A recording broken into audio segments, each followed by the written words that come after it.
So welcome to the room, welcome to the Zoom, welcome to Padmasambhāva on the shrine. We're going to lay on our backs to start with, because that's the end of that sentence. And just take a few deep breaths, laying on our backs.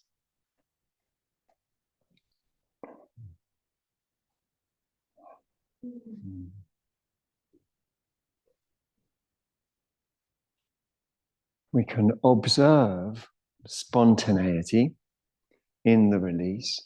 Who releases who?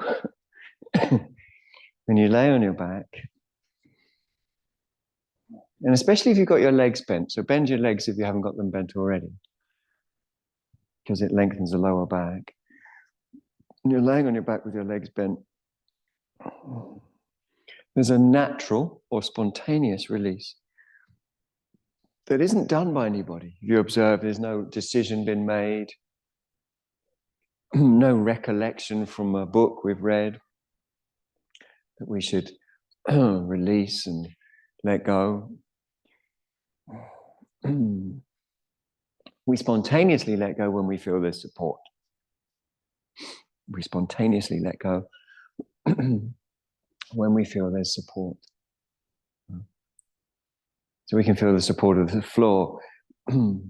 We'll talk about the deeper level of support as we go through the class. Deeper level of support. So we can start with the floor.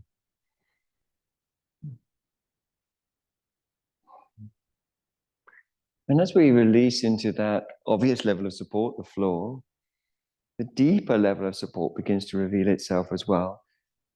And we can call that by many names. We can call that deeper level of support the field. We can call it the ground, the source. We can call it the mother. We can call it the goddess. It doesn't really matter what we call it as long as we get on with the name we're using. But it is the totality of this moment. The totality of this moment. So as we give to the ground, we'll start to feel the totality of this moment is also a support in the sense that you don't need to prepare, you don't need to remember, you don't need to store up karma shayo, you don't need to gather and gain and hoard. Everything we need is already in this moment.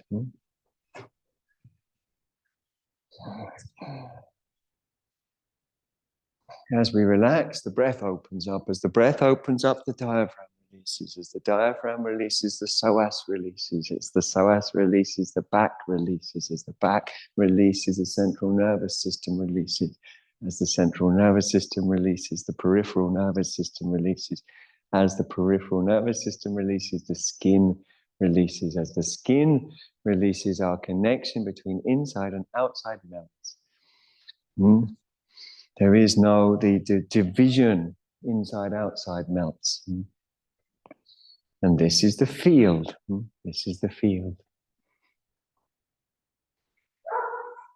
Now you probably know when there's a single dog bark followed by another, you should hug your legs. So as that's just happened, we'll hug our legs. And wrap our arms around the legs and have a little sway around. It's investigative. It's investigative. Sanditiko Dhamma, Akaliko Dhamma, means that what we need to know is apparent here and now, outside of time, or is apparent here and now, meaning it's outside of the time, it's just now, and now is always now, isn't it? So what we need to know is inherent to the moment. And when we realize that, then we start to let go and wisdom manifests. Nobody needs to become wise Nobody needs to become enlightened. Nobody needs to become a yogi.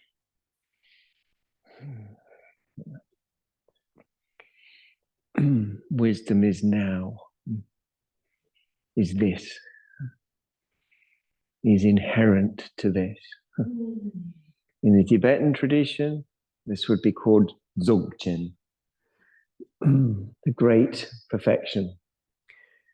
When you've had a good roll about, release your legs and pop your hands behind your head with your fingers interlaced. And take a few deep breaths. Perhaps you can feel your shoulder blades are being pushed into your back body by the floor. Perhaps you can feel yourself enjoyably accepting that invitation with the breath. So it's like yes.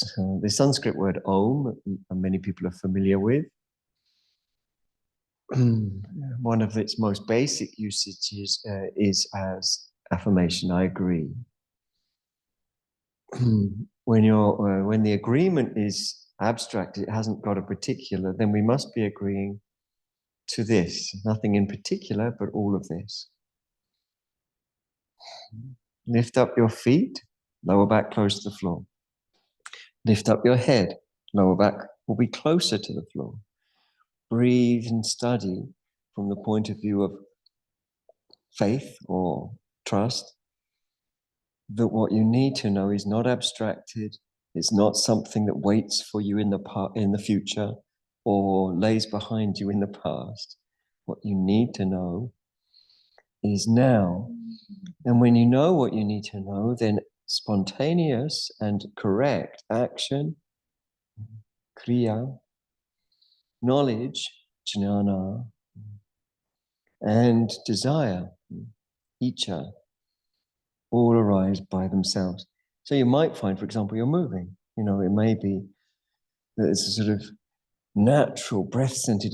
There's no doubt because we're not sitting at the threshold of anything.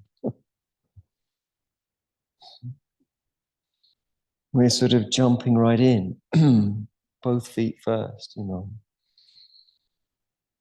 Now, from this position, we're going to simply touch the floor with with the toes of both feet, just the toes, however. So just the toes, keeping the head up. And I think you'll feel a deeper imprint through the abdominal tissues. Keep the lower back close to the floor so that the lower back doesn't have to take the strain. And then simply float the feet a millimeter off the floor, and then let the legs drift slowly towards the belly. They're drifting rather than being pulled. There's a breath-centered feeling. It's concentric contraction of the psoas, a little bit of the rectus abdominis, a little bit of the rectus femoris. And then once you've reached a sort of soft, curled up ball, then the head comes down, slow and easy. Then you take a deep breath that's audible, and you follow it by another, and another, and another, extending up your legs, as if you want to show that your soles of your feet to the sunshine. There you go, sunshine. Have a look at the soles of my feet. And you can do whatever you like. You can wag your tail, for example. You can move your feet. You can bend, extend your knees. And anything I haven't listed as well, as long as it's not whatever we like, but it's whatever is conducing to a return to the source, the return to the field, moving back into the arms of the mother. These are just ways of talking, as is everything. All words are just an attempt at pointing at something that actually lies beyond themselves.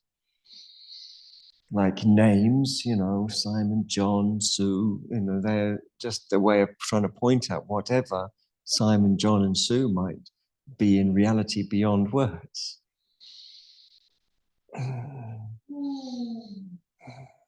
Now, from this position, lift up your head without yanking or pulling on your neck and look towards your Nabha chakra, your navel center. Breathe through your nose and stay calm if you want, or panicked if you prefer. It is, after all, your class. Bring one leg down halfway. Keep the lower back intimate This isn't an exercise class. This is a practice of intimacy. Profound, complete, perfect intimacy. Raise that leg up and bring the other one down. Intimacy, of course, is a stepping stone, a significant stepping stone into union. When you feel intimate with a situation or a person, there's a sense in which there's the beginnings, the very real beginnings of merging. Raise that leg back up, head down, bend your knees, feet down, take a deliberately deep breath in and out. That will really stretch your rib cage and the muscles between the ribs, the intercostal muscles will stretch. Deep down in the deep belly, the psoas, sorry, that sounded like the beginning of a nursery rhyme. Deep down in the deep belly, the psoas muscle stretches as well. Now we're going to release our hands from behind our head and stretch our arms straight up towards the sky. And because there are nerves that extend from your spinal column, of course, out through your arms to your fingers, if you move your fingers, you'll massage the entire length of those nerves. Then you can move your fingers with your palms facing away from each other, or facing towards each other, or facing backwards, or facing forwards, and it will move different parts of the nerves. So try moving your fingers while rotating the arms, and you might be able to feel intuitively that you're moving the nerves. Additionally, you might want to move your shoulder blades as well. So these are ways to intuitively move. Then we're going to simply wave our arms side to side, as if we're waving our arms to a soft rock ballad at our favorite soft rock concert, for example, Bon Jovi. Other soft rock bands are available. And just waving your arms side to side and gradually bring them over your head. Gradually bring them over your head, because as you move your arms, you're moving your shoulder blades. Feel into that. And gradually, your arms can come right the way down to the floor, right the way down to the floor, but with more and more integration. So intimacy is a powerful, almost impossible to resist stream that flows without much space, without much time, just it flows naturally and fully into integration. Now we're going to raise up our feet and raise up our legs. This in modern postural yoga is called Urdhva Prasrita Padasana. Again, feel free to move your feet, to swing the pelvis, to bend the knees, to wag the tail, and to reiterate movements of the shoulder blades. Reiteration, or as the late great BKS Iyengar used to call it, posing and reposing. Very, very useful, very, very useful in terms of intimacy, increased intimacy, and integration. Remember, we're moving away, and so there may be some challenge to ourselves. We're moving away from approaching the world from views and opinions that we imagine protect us and ready us for the world, but in fact make a veil or an obstacle in between ourselves and the world, make it harder to actually interact. From here, from this Urdhva Prasrita Padasana, another station of it is to bring the legs down, keeping them relatively straight, keeping the lower back intimate with the floor, in your own time towards the floor. So that might be slow, it might be quick, it might be middle paced. It doesn't matter. We're not interested in the pace. We're interested in the intimacy. Keep the lower back close to the floor. When you finally land, and this is with straight legs, by the way, then you melt. You let your elbows bend. You take 5, 6, 7, 8, 9, 10 really deep breaths. Soft eyes, totally melted. And here at the BBC, Brighton Buddhist Centre, there's this wonderful sunny sort of vibe. So it's easy to, it encourages us to melt. Bend your legs, roll over when you're ready, including straight away. And then come up from the side and welcome to the world of the seated. We're sitting cross-legged. with a gap between the legs and the pelvis, like that, facing towards these marvelous. This is Manjushri, by the way, and this is Avalokiteshvara. These are bodhisattvas. Just telling you Buddhist stuff because you might want to know. It's kind of interesting Buddhist stuff, isn't it? Draw the buttock flesh out and back if you haven't already. Sit up tall. Breathe through your nose. So this Sukhasana is a little different from another seated pose called Siddhasana, in that there's a gap here, a generous gap. And that the feet are taken towards the opposite knee. Turn your palms up and just observe the external rotation of the arms. Breathe through your nose. The external rotation of the arms is a pulling, gently pulling away from the collarbones. Now, the pulling is one thing, but the agreeing to the pull is another. So feel the external rotation, the pulling away of the pressure from onto the collarbones, or release of that pressure. And then give to that release. And notice how total that needs to be. In other words, to release, one needs to release in the breath. To release, one needs to release in the body.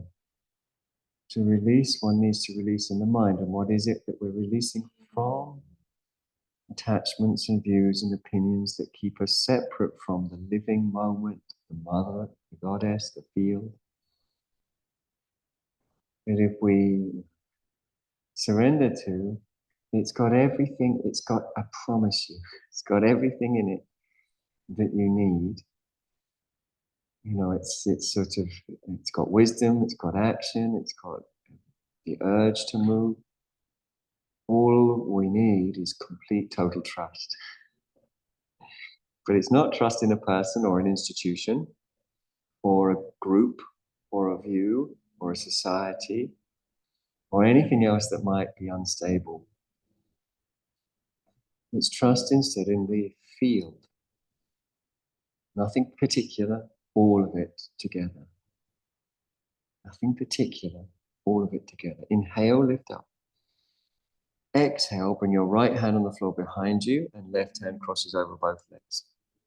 The right hand is tented, I believe. Some yoga teachers use this word tented, which I like. Breathe through your nose if you can. Now, some people have, quite frankly, got long arms. And if you're someone with long arms, you may feel like you want to tidy the arm up just in case anyone trips over it for health and safety, and you want to reach around and hold, instead of having your hand tented, holding your back thigh. That is an option for one or two, but most of us, not an option because, as I say, arms need to be long for that. Aparigraha means empty of grasping. Tune in, therefore, not on grasping what's to come or what you haven't got now, but on what is. What is cannot be grasped, so any attempt to grasp anything at all isn't useful. What is cannot be grasped. Grasping, of course, means containing, holding, containing. What needs to be grasped, what needs to be known rather, cannot be grasped. Release, return, center. Pause for a moment. Just touch your index finger and thumb tip together. Jnana mudra or Jnana mudra. Both are acceptable in Sanskrit. Inhale, lift up. Exhale, turn the second way, second direction. Try not to overturn. Overturning is turning when we're grasping. The correct mode of turning is a spontaneous, natural mode that only comes when you've released, when grasping has been released as a possible source of action. So you have to be patient in yoga, and it tests many of our patience. And of course, some modern postural yoga is not yoga. Some modern postural yoga is exercise classes where you can still be impatient, you can still be grasping. But yoga is a challenge to our grasping. And that's why I'm flagging it up that we might need to practice some contentment, some calmness. There is the option for the long-armed folk to reach round and hold the thigh, back thigh. There's something pleasant about that, or stabilizing. Anyone who has long arms. Jaw soft, eyes soft, brain soft, throat soft. So you can, it's not that there isn't grasping in you, it's just that we decouple from it. Like decoupling a carriage from a train, from an engine, or from that engine. Okay, release. Return to center. Take a breath that I can hear. Audible, s'il vous plaît. Remember which leg you've got crossed in front of which leg, and stretch, open your legs relatively wide. And for most, but not all, a block is very useful. Sitting on a block, but with the corner facing forwards, so it protrudes just in front of the pubis, will allow for you, so you sit on the block, the corner just shows just in front of the pubis if you're sitting on a block. That means your thighs will be free, but your sitting bones will be on the block. That's why we have it like that, diagonally positioned. Draw the buttock flesh out and back, one way or the other. And turn the thighs to face the skies. Just check with your eyes. And don't be surprised if they're not aligned. That's the end of the time, I'm afraid. So just check and double check. And knees face straight up. Take your hands like a monster, like a nice, gentle monster. That's nice. That's a nice, gentle. Turn your hands the other way around. So they're on the floor. And then lift up your chest. You've got to roll your shoulder blades down. So this is the action. Okay. So it's a roll back, but it's also a lift up, and it's also toning of the tummy. So that when you lift your chest, your tummy being toned will pull the front pelvis, lengthening the lower back. So let's do it one more time so you're really doing it. So cupped fingers facing back, roll your shoulders like that, and press to lift. So it's not thrusting the chest forwards, it's lifting the ribs up. Make sure your eyes are soft. Breathe through your nose. Let your thighs drop. Keep the height. Breathe through your nose. Keep the height. Breathe through your nose. So the more you lift, the more you drop. But the breath is number one. And if you want the incredible benefits yoga gives, you have to take the medicine properly. And to take the medicine, you have to breathe. That's how it works. The medicine needs breath.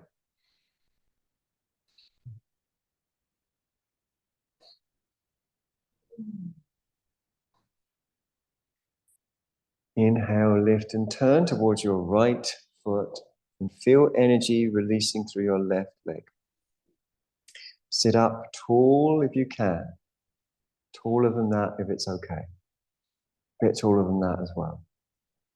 That's it. It's nearly it, but a bit more than that. Okay. A little bit more. You're so close. I know how tall you can go. Don't keep any in the bank. Okay, come on. Stretch up. That's good. Lift and turn the other way. Good job. Breathe through your nose. Sit up tall. Like if you were peering into the distance, you wanted to see someone coming who's a long way away. If you can imagine that. People don't even know that they're doing it. But you reach up to see someone coming.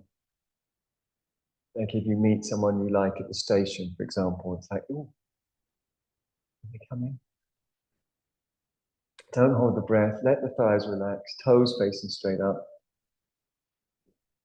These are versions of Pajva Upavishta Konasana.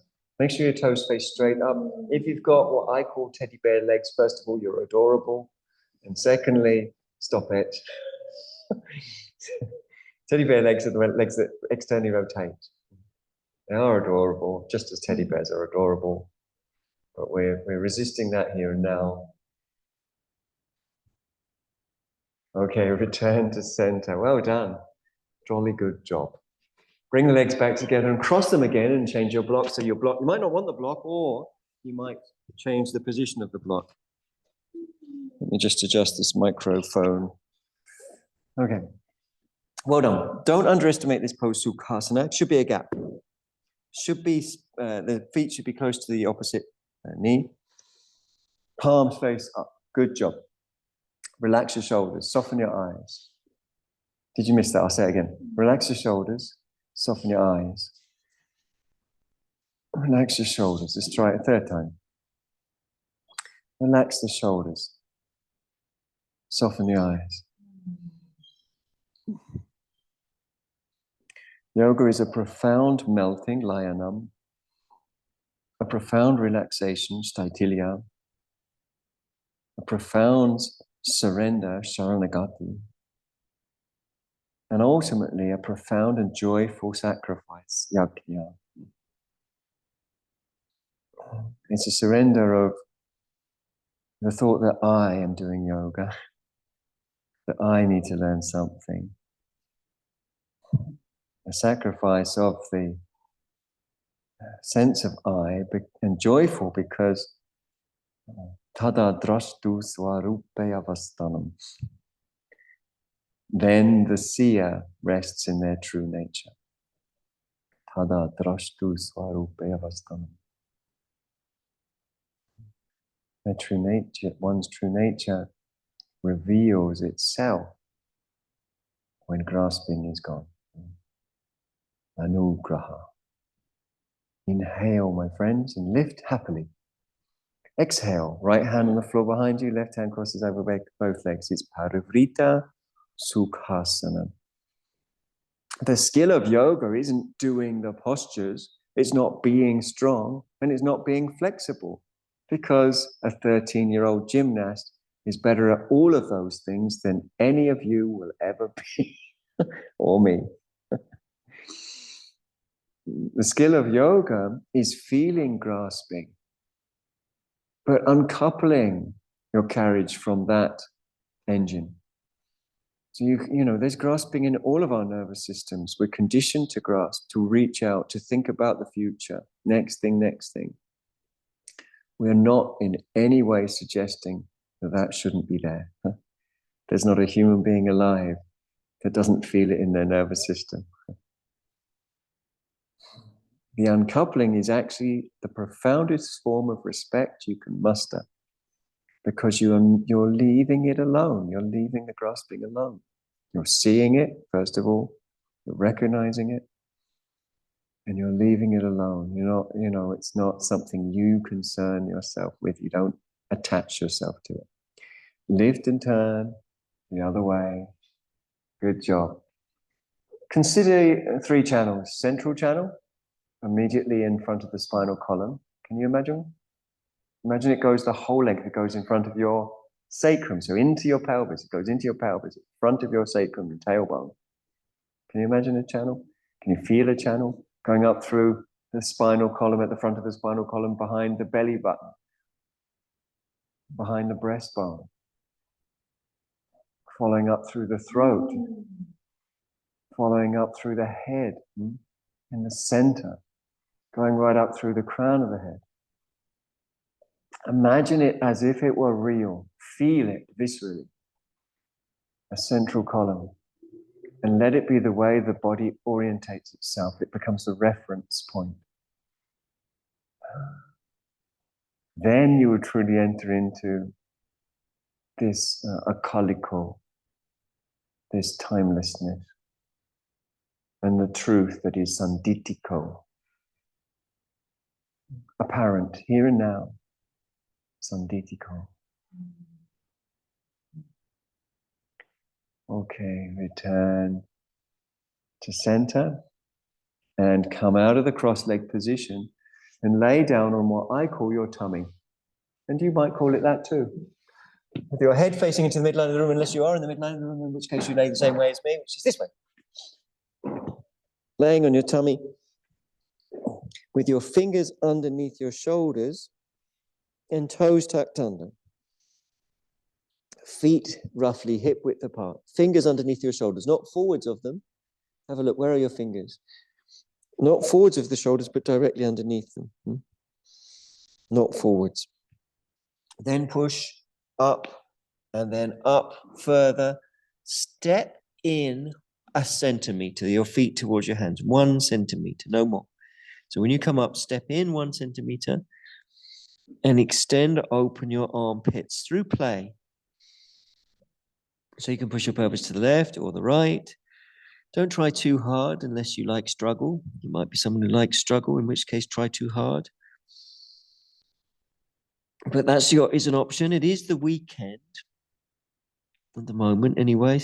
Sometimes I put these on YouTube, so I guess you could be someone watching this on YouTube in the far distant future. You might be watching it in 2025 in the middle of winter, perhaps on a hoverboard somewhere, with laser guns and whatever people will have then. Armpits open, inner and outer, under. Investigate and breathe. I double dare you, I don't know if you're up for double dares, to enjoy it. Okay, double dare you. So, right, I will then. And for me, enjoyment means taking the external pressure off and just getting into what's working for me. You know, stretching. Perhaps it's good to stretch through your calcaneus tendons, your heels. Maybe that feels good. Maybe it feels good to move your pelvis. Maybe it feels good to take your feet wider. Take your feet wider. Try it.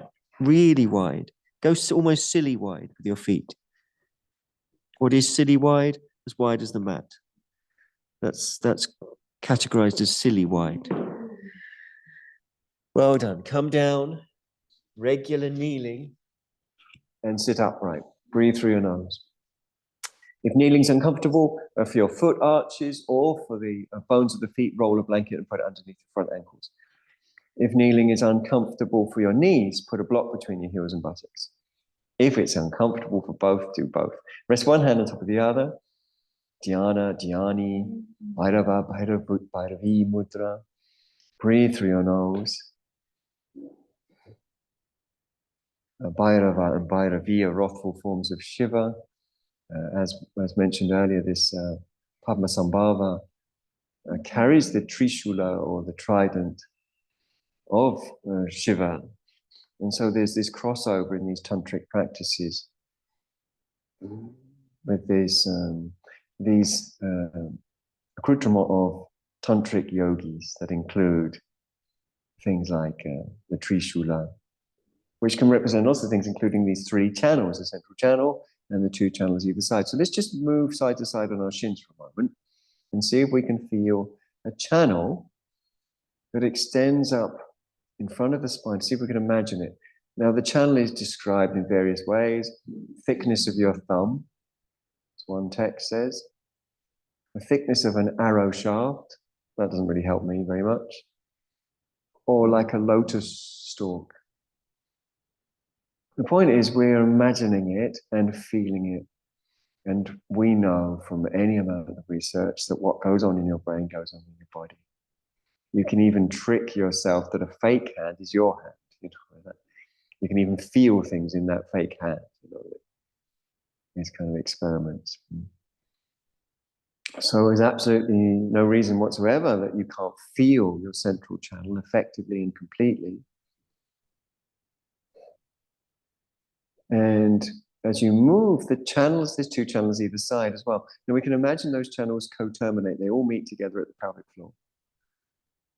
Then the 2 channels either side bow outwards and they re-meet the central channel at the forehead center, or it's called the command center. Agnya means command, or Ajna means command, forehead center. Some people call it the third eye, don't they? So how's it going? Visualizing the central channel, running centrally in front of the spine, 2 other channels co-terminating with the central channel at the pelvic floor and at the forehead center. The central channel then continues on its own up out of the crown of the head. And this will be useful for this, to give the body something to orientate itself, but also for practices that we'll do a little later. Okay, come forwards onto your forearms. So have your forearms on the floor as if you're holding bunches of flowers. And stretch your legs back whenever you're ready. Hover the body so there's this diagonal placement from shoulder blades to buttocks and buttocks to heels. And allow movement left, right, forwards, backwards. Don't let your bum be higher than your shoulder blades unless you're a very, very, very naughty, subversive person. Okay. But otherwise, if you feel like, yeah, no, well, I'm a bit naughty and subversive, but here I'm willing to toe the party line, as it were, I'm going to keep my bum lower than my shoulder blades, then I'd be grateful. Now, the way to stop you building up too much lactic acid too quickly in your belly, which should be working like Billy O, whoever he is to move around. So this is not down face dog or anything like it. It's a plank. It's a diagonal line down from the shoulder blades. If your bum is higher than your shoulder blades, you're doing the wrong thing. Not morally wrong, just wrong. Okay, knees forwards. That's quite a long time to stay. Feet forwards, ahead of you. Stretch your legs out. Take a breath. Well done. Well done. Take 2 or 3 or 4 deep breaths. Sorry, I forgot that was a long time to stay. I suddenly got this energy from the class, like, this is a long time to stay. Okay, and then we're going to, speaking of a long time to stay, we're going to lean back, and I'll do this gently first, because I love you. Come on, don't be on a block for this unless you like sort of stunt yoga. Lean back, raise up your feet. You can use your hands to help. Breathe through your nose. Keep your back soft and calm. Make sure it doesn't get tense. And then see if you can release your arms from your legs and extend and breathe through your nose. Calmness conditions connection. This is still a meditation. It hasn't turned into an exercise class. It never will on my watch. It's a meditation class that just so happens to be very good for the body, because mind and body are the same thing. Now, quick sort of caveat, I love you. Raise up a leg. Just contextualizing my request. But Jim, this is not the kind of love I was looking for. Bring that one down. Raise the other one up. Be calm if you want.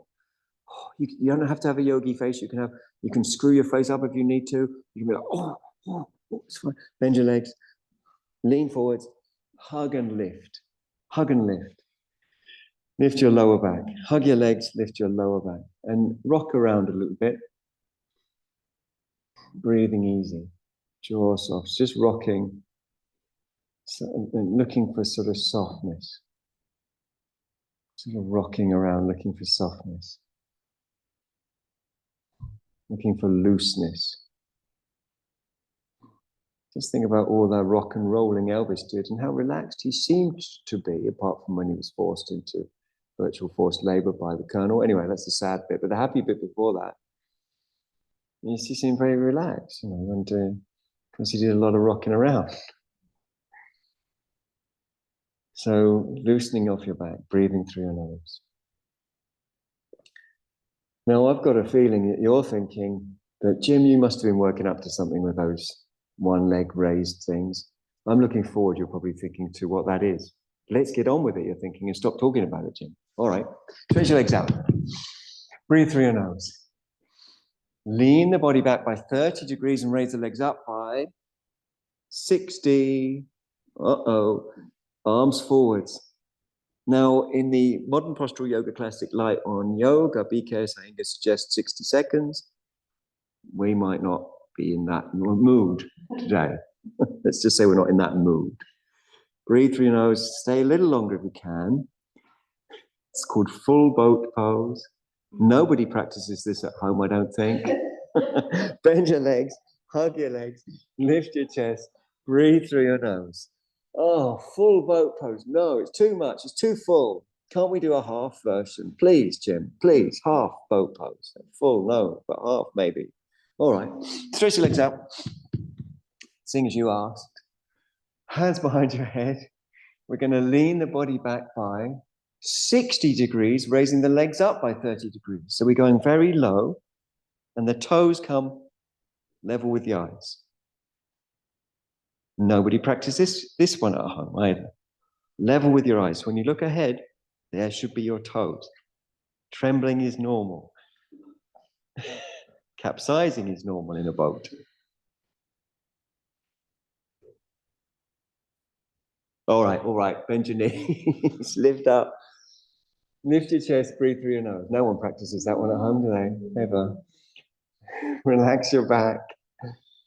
Lift your back. Meditate. meditate, which means like fall in love. And everyone falls in love all the time. Every day, everyone falls in love. It doesn't necessarily last long. It might be that you have a sip of good coffee and you fall in love for 2 seconds. Coffee, I love you. Or it may be you see somebody you really love, or you see something you really love. Or for a moment, there's a moment where you just hear a rustle through the trees and you feel love. There's a moment for everybody, I think. Every day, it doesn't have to last long. Jaw soft, eyes soft, just rocking your back until it feels soft.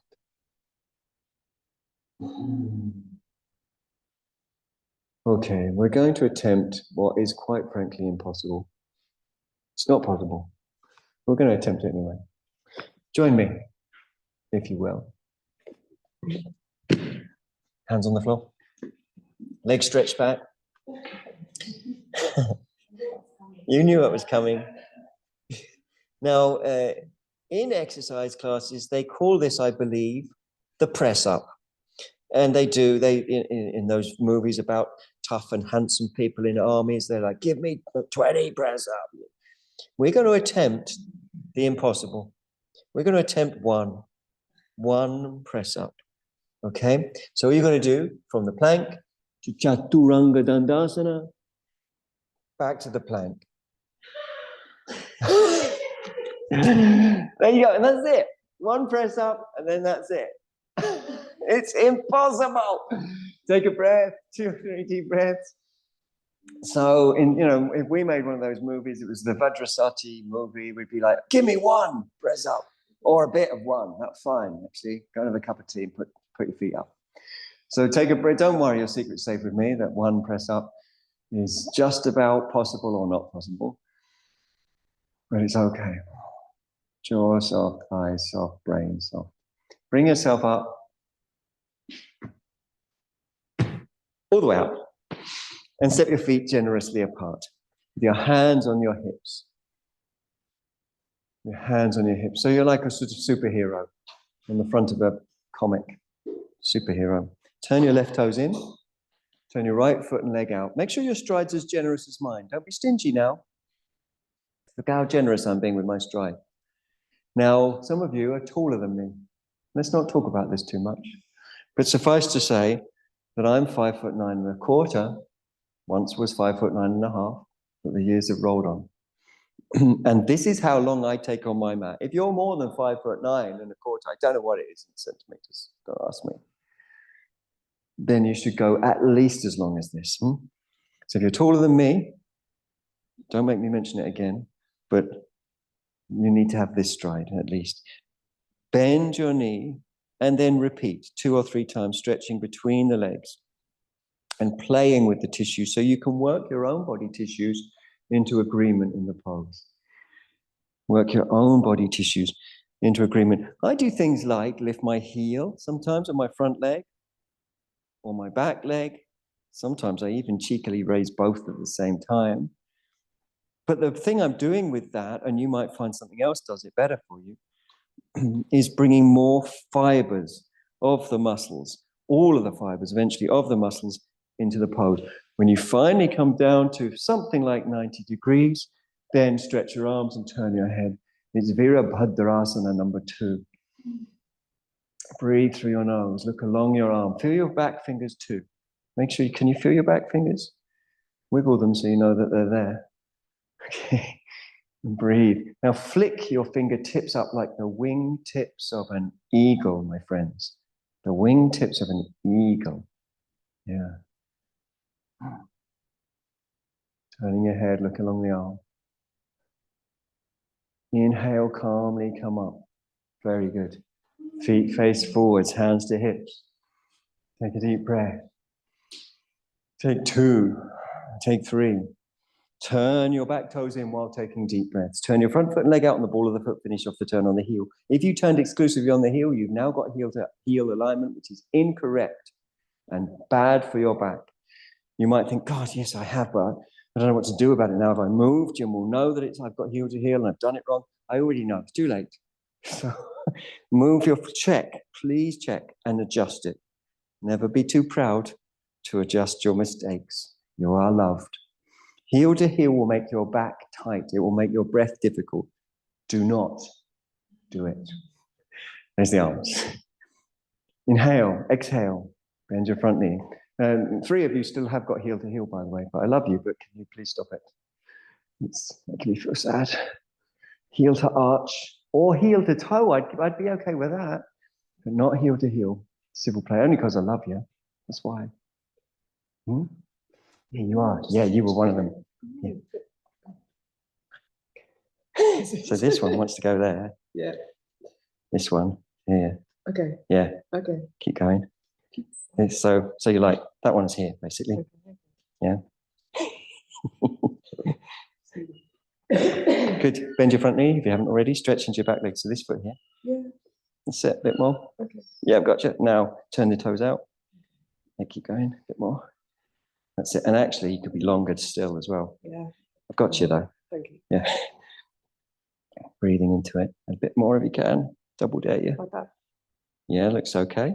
Okay. Yeah, and then bend your knee. Yeah, stretch your arms out. Good job. Flick your fingertips up like the wingtip. Beautiful. Like the wingtips of an eagle. Feel your back fingers. If your back arm is drooping, don't worry, I'll lift it up for you. Breathe through your nose. Jaw soft, brain soft. Beautiful. Beautiful people you are. Good. Yeah, breathe like that. If you need to come up, come up. You need to come up, come up. Okay, hands on the hips. Did a good job. Let's do it again. Yeah, I know. Enthusiasm's palpable. Back toes in, front foot and leg out.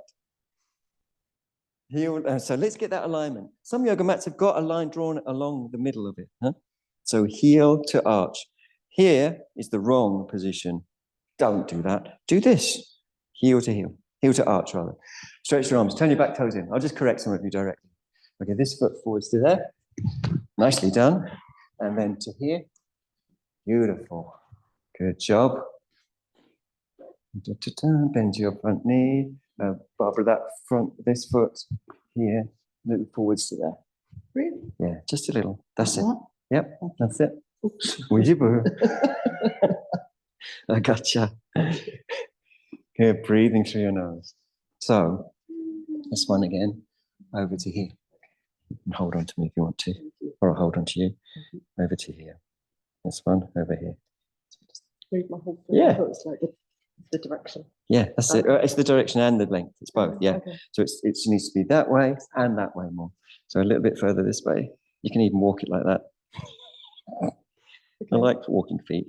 That's it. And then finally, this foot to here. So it touches my foot. Okay. That's it. Keep it going. That's it. And the heel as well.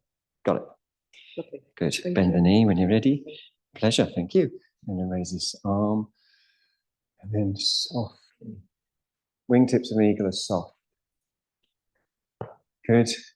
Well done. Still there. Sorry. Zoomers. Inhale, come up. And one more time on the other side. He lied. So, yeah, you're getting it. You're getting it. Yeah. Keep that stride long. Bend your knee. Virabhadrasana. These sort of poses are not in fashion as much as they used to be in yoga. They're less fashionable. I'm going to try and bring them back because they're very, very, very, very good for you. Breathe through your nose. Good. Pelvic floor sends energy up, supports. That's why we call it Muladhara, the root support. Okay, inhale, come up. Feet facing forwards, hands on your hips. Let me hear you take a deep breath. Now you might have noticed that I said a second time, or last side I said, and then I said he lied. You might have heard that. But I did lie, but I didn't lie, because we're going to do the pose again, but not quite the same. Same, but different. It's reversed warrior. So Viparita Virabhadrasana. So same thing, everything is the same. Make sure your stride's long. Go long, go long, go long, go long, go long. Go long, forest. It's a line from Forrest Gump, very good film, if you've never watched it. Heel to arch alignment. So that invariably means that if you've been corrected, you need to correct yourself again by bringing your foot that way, yep, and that way. You got it. You're all over it now. Those stay there, but that moves there. No, toes go back, naughty toes. Yep, got it. Stretch your arms. The reverse warrior means as you bend your knee, you lean back. And I think it becomes rather disco. You lean back onto your back leg, point your finger up. And I don't know, some of you might even have a face that you pull out for the disco, a disco face. Oh, yeah, you go. Good disco face. You know, give it a little disco. Lightly tone the tummy. You can lean back as much or as little as you like. Don't put much pressure. As you're leaning on the back leg, but don't put pressure on the medial knee. So in other words, as you lean on it, turn the back leg and open the inner knee. Inhale. Woo. Feet face forwards. Take a deep breath. Hopefully it's getting your breath going. Turn your back toes in, front foot and leg out, turn in, ball foot, finish off the turn in the heel, make sure you get heel to arch alignment. So I said that as quick as terms and conditions, as said on adverts on the radio. Stretch your arms, lightly tone your tum. Now, if you lightly tone your tum, what's going to happen is your pelvic floor is going to lift, right? Which is good, by the way. It's going to do so subtly. Bend your front knee, lean back towards your back leg, and point that disco finger up. At this point, this would be the point just after you'd circled your white jacket and slung it to the side before you stepped onto the floor. So lightly tone the tummy, find the pelvic floor. Enjoy, if you want, the Saturday morning discotheque vibe. Breathing through the nose. Good. Inhale. Well done, everyone. Turn the feet to the front, hands on the hips, breathe through your nose. Jaw soft, eyes soft, throat soft, brain soft, tongue soft. Turn your toes in a little. Actually, walk your feet together and put a couple of blocks in front of you, unless you know that you don't need them. So you might not need them, but it's down to how much flexibility the hamstrings have got. Oops. Sorry, Zoomers. You need to be able to come to a position where you're from pubis to chest is open, completely open here. So many of us will need to be higher up for that to happen. Open here, not closed. So a couple of blocks. You can always get rid of equipment more easily than you can get it in a pose. So if you have blocks there, they're open for you to use. Super long stride. Prasarita means spread out. Padottanasana means pada means foot, ut means intense, tan means stretch. So start with your toes. Now, I quite like to do a wheelie with my feet. I used to quite like trying to do wheelies with my bike back in the 1970s. It didn't always go well.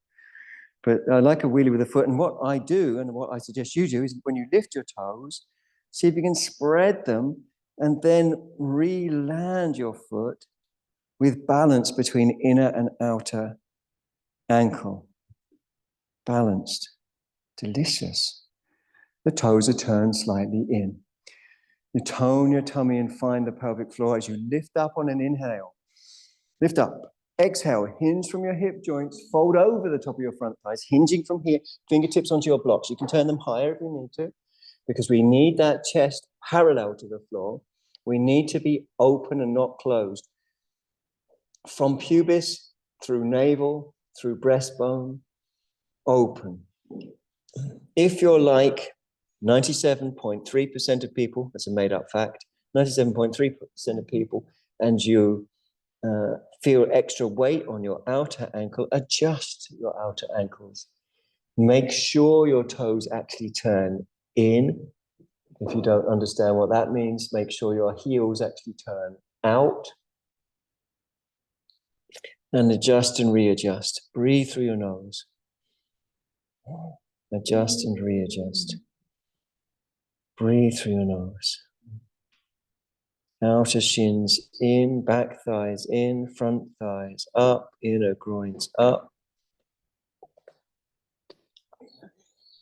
Sometimes the hamstrings become open over moments, months, millennia, and it feels more comfortable to come lower. That's fine, but it's not what we're trying to do. And so some people compromise the pose, they close down their central channel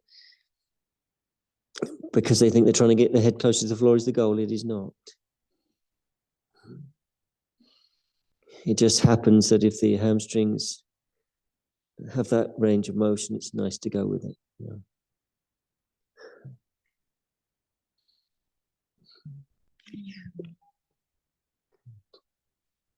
Balance and rebalance your feet. Those little toes will need rescuing lots of times, won't they? Little toes. Can you feel them? Good. Feel them again and again. Feel them again and again. Okay. Come on up. Lead with the chest. Walk your feet towards each other. Hopefully you can. Have a little shake out. If you've got 2 blocks, use 2 blocks, long side to long side, the length of the block away from the end of the mat, so you can fold it back. This should be the side that's nearest the midline of the room for people on the outer edges, and the people in the same row as me do the same thing as me. And at home, you Zoomers can do whatever you like because you're at home. You're free to do whatever you like.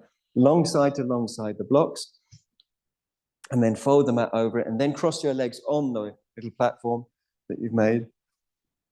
And with fingers facing forwards, tuck the buttocks under and lay yourself down. So it's Sukhasana, Supta, Sukhasana. So you're coming down, tucking under, coming down until you're all the way down. Great. Good. Breathing through the nose if you can. Just going to equalize that stretch on your legs a little bit. So if you bring your knees towards it. Now keep it as you were. That's it. Sorry, I'm so bossy, aren't I? Bring your knees towards each other. That's it. And then bring them down again. Feel comfy? Yeah, great. Breathe through your nose. Relax if you want. Optionally, don't have to relax. I like to stretch my arms up to the sky and to sway them side to side. And as I do that, I can move my shoulder blades. And as I move my shoulder blades, I can gradually bring my arms more easily over my head so that the hands eventually can come down to the floor over the head, but with much more integration. So this is Supta Sukhasana. We're laying on our backs with crossed legs, waving our arms side to side.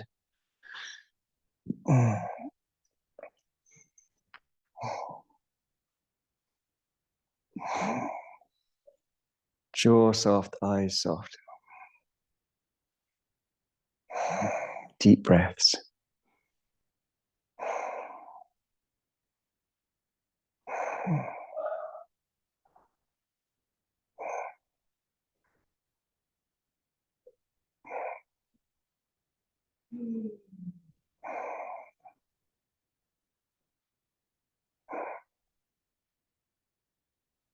Change the cross of the legs when you're ready.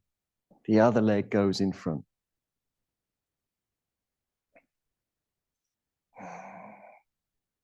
Relax the jaw.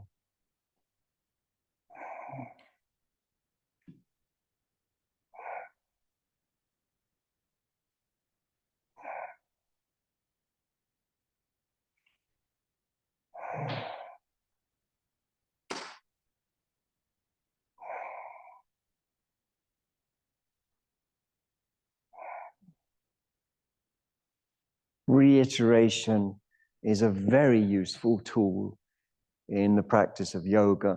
So if you don't feel integrated, if you are drifting off to the future or the past, reiterate the actions of the body so there is more agreement, because if the mind is moving to the past or future, that will have a correlate in the body.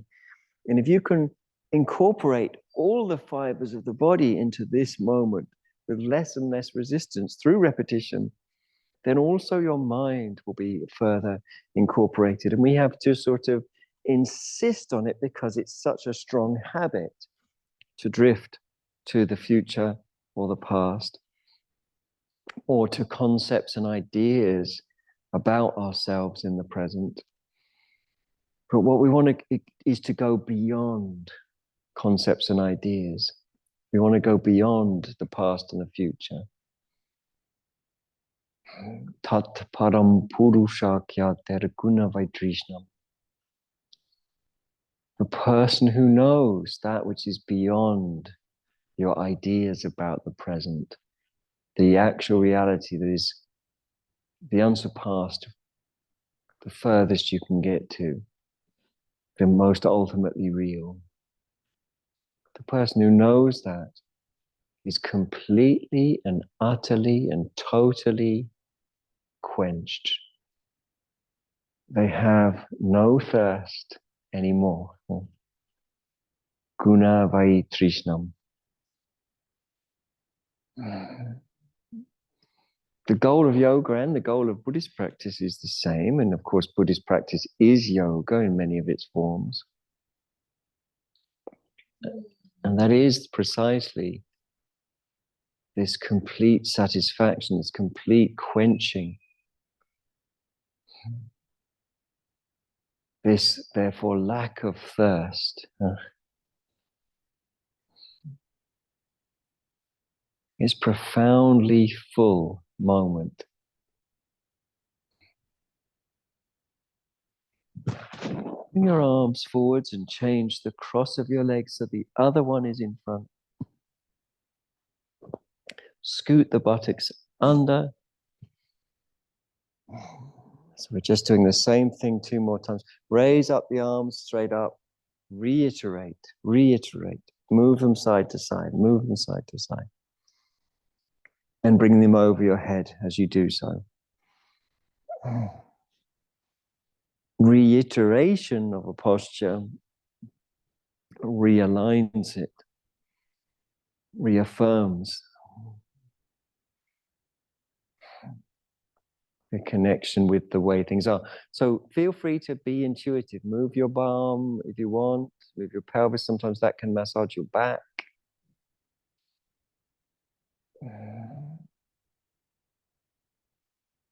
Okay, change the cross of the legs 1 more time.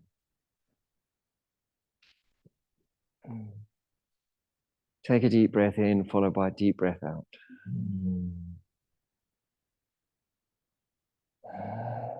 Neck relaxed, jaw relaxed. Breathing deep, honest, natural.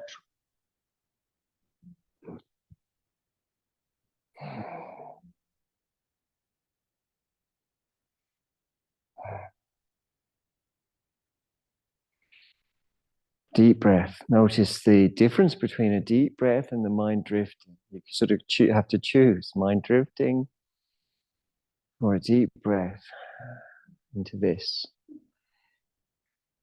Arms forwards, legs together, roll over, come up from your side, open up your mat, fold one side of it, just this side of the room, one side of your mat, fold it, and then refold it. So you have an extra thick bit of mat that's just about enough to get your knee on. Then take either, my favorite is the cork block for this, or you can use a regular block, over to the other side of the mat and kneel on your extra thick bit. Okay, so you're kneeling on that, you've got to block the other side.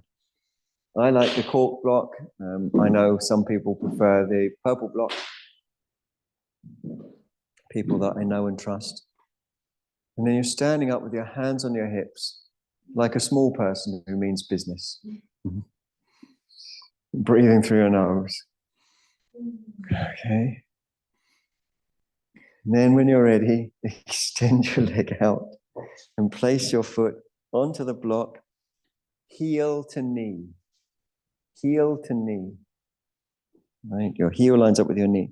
The standing leg is slightly sloping, slightly, not too much, so that the hip can go in and the groin can go up. The hip can go in and the groin can go up.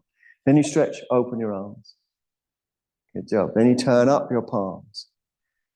So your chest is really sort of, you want to look like you're inspirational, like you're advertising for B vitamins or goji berry juice or something. Spirulina. Inhale, exhale, stretch up. And that's usually enough. But for one or two, a little bit more, you're like, oh, now it's enough, or wherever. The pose is called parigasana, which means the crossbar of a gate. And you come to wherever you come. It's not important how far you come, as long as you've got some challenge that you can breathe into. Some challenge that you can breathe into. Crossbar of a gate, parigasana. Inhale calmly, don't rush. It's the yogi's espresso, I think of that as. Bring your legs back, because it's like, whoa. Bring your legs back together, take a breath, kneel if you're happy to kneel. We're going to, if you need a couple of breaths, take them, please. But if you're ready to go for the second side, then we're going to just fold the other end of our mat. So we still face forwards. And then kneel on that, quite frankly, luxurious part of your mat.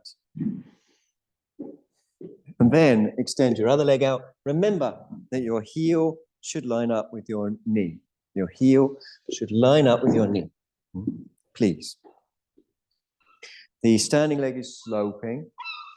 The block cuts in where the ball of the foot meets the arch. You're not in the middle of the ball of the foot. You're not on your toes. You're not in the middle of the arch. You're where the ball of the foot meets the arch. It's a very, very precise placement. So a couple of you need to just review. If you've got it if that edge is into the ball of the foot, it's the wrong place. If it's into your toes, it's the wrong place. If it's into the middle of your arch, it's the wrong place. It's where the ball of the foot meets the foot arches, right? Stretch your arms, turn your palms, flatten off the tummy, lift up your ribs, raise your lead arm, inhale, exhale. Yeah, you're right, it's that way. Turning and looking up. Beautiful blue sky at the BBC today. One hand up, that's the bottom hand, other hand in time would face down, but we're talking about, time. Don't look down, rest your bottom hand on your bottom leg, touch it. Touch your bottom hand on your bottom leg, that's it. And turn your ribs, turn. Turn your ribs, don't look down, look up. Turn your ribs. Okay, calmly come up. That's a big pose, isn't it? Walk your legs together. Woo! Take 2 or 3 or 4 deep breaths. Just give yourself a moment to take those deep breaths. Oh, the time's running away. Oh, dear. Fold the other end of your mat. I'm just going to go ahead anyway. I can't really, but I'm going to. So fold a third, please. A third. 1/3. Mostly when you ask people to fold a third, they fold a quarter. So don't. Fold a third, not a quarter. Quarter's too little. Yeah, good measuring. And then sit on that third. Oh, you'll need a belt. Probably, but not definitely. And you might need to sit on a block as well. If you're sitting on a block, right? If you're sitting on a block, that's to help you elevate your spine. If your pelvis is collapsed backwards, the block will help tilt your pelvis. So if you don't feel your lower back is going in or feeling light, then sit on a block. If you're sitting on a block, take the side that's furthest from me, tilt it back. If you're sitting on a block, the side that's furthest from me tilts back, and then you sit. Okay. Got your belt ready? Good. Take the leg that's furthest from me and draw it back. The foot might come to the top of its, or to the top of the opposite thigh, or it might come to the top of its own thigh, less likely, but possible. And then we're going to just adjust in our own way to turn the body to face the outstretched leg. So make a couple of adjustments. Have your fingers on the floor. Make a couple of adjustments. Just bring your body around. Find your own way to kind of feel into what needs to happen. And then take your belt around the foot. Relax your jaw, relax the knee of the back leg, relax the knee of the back leg. That's it. Breathe calmly until the pose feels calm. Pull on the belt, lift up. Pull on the belt, drive the back of your body forward. Don't lift the foot, lift the chest. Sorry, it was my mistake. Don't lift the foot, lift the chest. So you pull, you drive the spine forwards and lift the chest up. Lower back goes in a little. Sometimes people feel the pose melts a little and it feels like, it wants to tilt forwards from the pelvis. Don't stop it if that happens, it's fine. So it may be in one or two cases that you end up walking along the belt. Some people, they don't normally introduce themselves this way, but some people have got very short legs and very long arms. So they would be able to hold the foot more easily. But what we're all interested in is spaciousness in the central channel. And then we're going to push energy from the top of the central channel and the bottom of the central channel towards the middle of the central channel, or the middle of the middle channel, by drawing the chin and chest towards each other. That pushes the upper energy down. And by pulling up on the pelvic floor and drawing in and up on the tummy, that pushes the energy up. So you're imagining you're squeezing from the top of the central channel and squeezing from the bottom up towards the heart center, where that energy gathers and pools, and your attention begins to stay with that energy in the heart center. This is called Mahabandha. It's a basic practice to early Hatha Yoga texts. One of the ways in which we can actually define them as Hatha Yoga texts. Okay. Release nice and easy. Second leg. Stretch out. Give yourself a little rub down before you do the second. Remember, if you're on a block, now you'll need to tilt it the other way. Right? So the side closest to me will tilt backwards. There's your block. The side closest to me tilts backwards. It just makes space for your foot to come back. So after you've done that, after you've drawn the buttock push out and back, take the other leg and draw it back either towards the top of its own thigh. It can go lower than the top of the thigh, or the top of the opposite thigh. And then the belt goes around the foot. Breathing through your nose if you can. We soften, allow softness, allow relaxation, staitilya.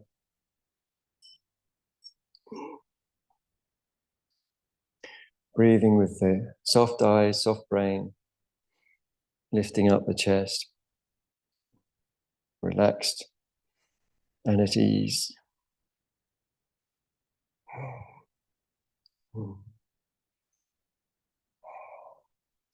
And as time goes by, for some, the pelvis tilts a bit, so that's fine to walk along the belt a bit. It's not at all important. Much more important, in fact, completely important, is your spine staying open. If you round your back, that's not going to work. You've got to have enough slack that your back is upright and light as well. As you take breaths, again, the upper and lower ends of the central channel squeeze the energy towards the heart center. So chest and chin come towards each other. And then tummy in and up. So you lift your side ribs. And that will pull up on the pelvic floor. And then you imagine those two energies are squeezing towards the central point of the central channel of the heart. And you keep reiterating, don't let the energy escape downwardly. Don't let the energy escape upwardly. This is the meeting of two energies called prana and apana. And this is why in some later Hatha texts, Hatha is described as the meeting of the sun and the moon.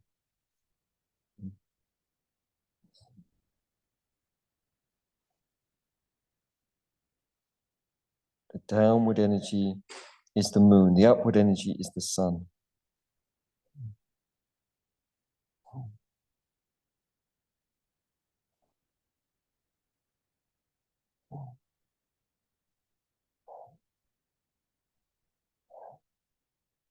Okay, nice and easy release. And we're coming straight down to our backs to absorb that. So it's almost impossible to flick your mat back open behind you. Do what you can, open up your mat. You're coming to Shavasana. I wish it could go on longer.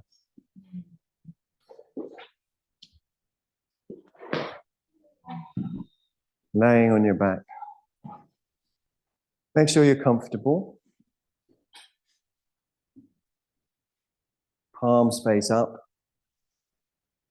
Shoulder blades are scooted under the body. With, as I say, the palms facing up. The eyes can be closed. The brain is soft and relaxed. Skin releases all over the body.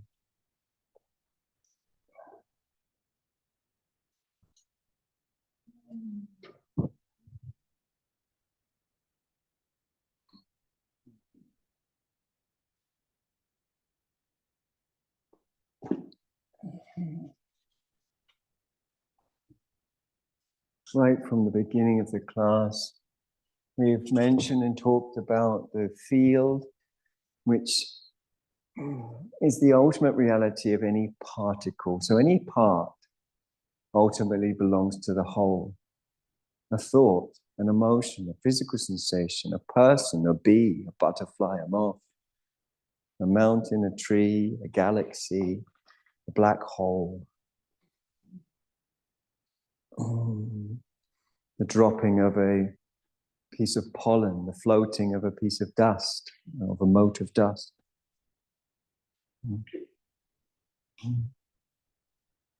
The sound of distant thunder, crashing of waves. Everything belongs to everything and is codependent with everything else. That is called the field. It's not just a concept that particle physicists and biologists agree with, but it's a reality that can be opened up to and directly experienced here and now through love and surrender. Through love and surrender. It's said that if you take one step towards the goddess, she will take 3 towards you.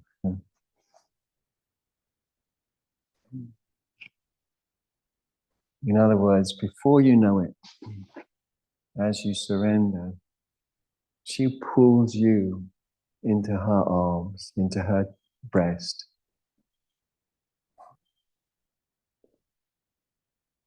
And you return to her. You realize that you are what you thought of as myself was always her.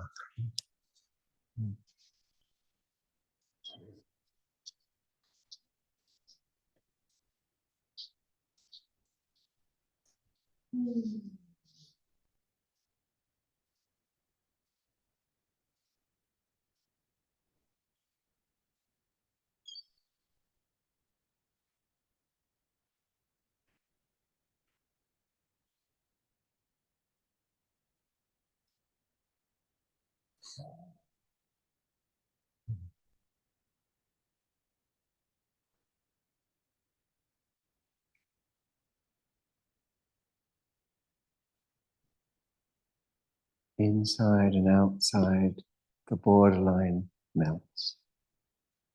You and me, the borderline melts. Here and there, the borderline melts.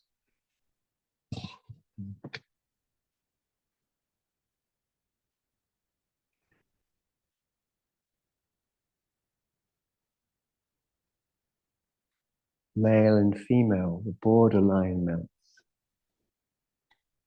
success and failure, the borderline melts.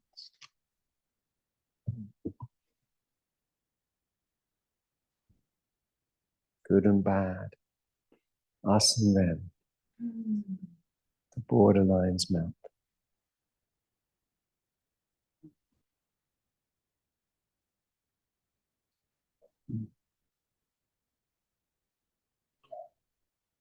Take an extra deep breath when you're ready. Let the back release completely.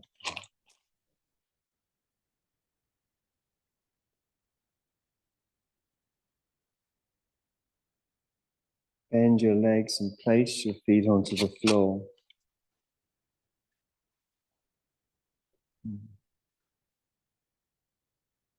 And then roll onto your side facing away from me.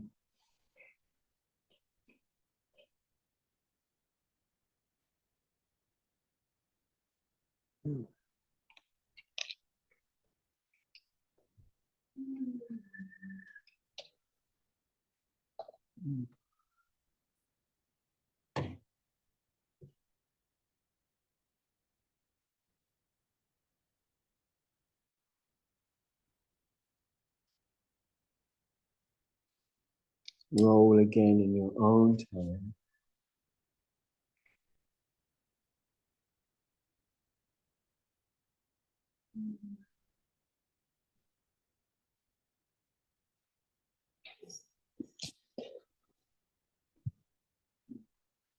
Let light and color filter gently in.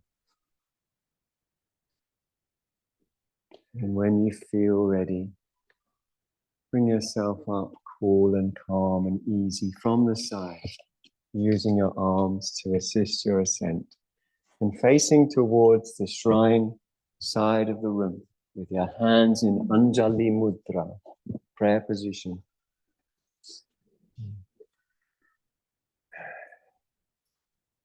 The bija, the seed syllable for padmasambhāva, is hung. And so I'll say a sentence, and if you agree with it, you can agree by saying hung. May any benefit that we've gained this morning in acting in this way go to the alleviation of the suffering of all beings. Hong.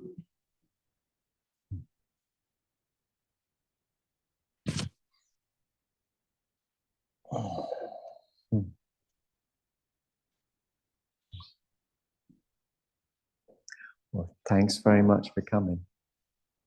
I'm very grateful to you all.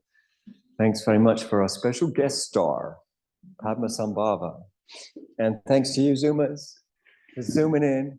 It's great to see you. I love your screen, by the way, Sonia. You look like you're floating in space. It's marvelous. Great to see you all. Be happy and well. Thanks so much for coming. Thank you, guys. Thank you.